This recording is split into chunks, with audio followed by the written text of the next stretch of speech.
radio27.be, bien entendu.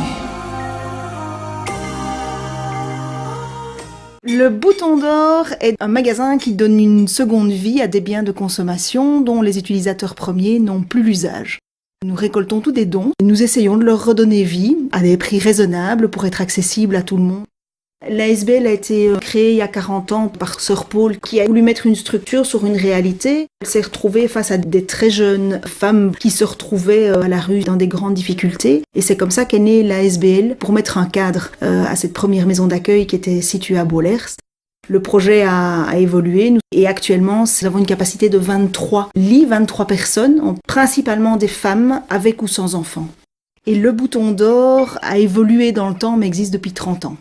Au sein du Bouton d'Or, il y a le magasin de seconde main, il y a un atelier couture qui joue un peu ce rôle de lutte contre la surconsommation aussi, puisque plutôt que de jeter un vêtement dont la tirette est cassée, on propose aux gens de remplacer la tirette. C'est un exemple parmi d'autres.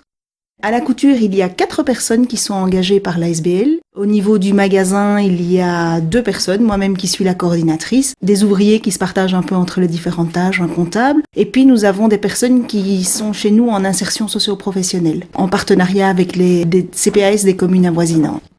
Nous résistons à la surconsommation, à la précarisation. On résiste à beaucoup de choses par des petites actions très concrètes. Nous sommes un acteur au niveau environnemental important. On parle beaucoup du concept d'économie circulaire maintenant. On est acteur en plein là-dedans. Ça fait 2 ans on a reçu le label éthique solidaire qui garantit en fait le traitement éthique de tous les dons qui sont faits au niveau du textile. Et ça, c'est une certaine fierté de toute l'équipe. Ce label qui est un petit peu un gage de qualité de notre travail pour le grand public.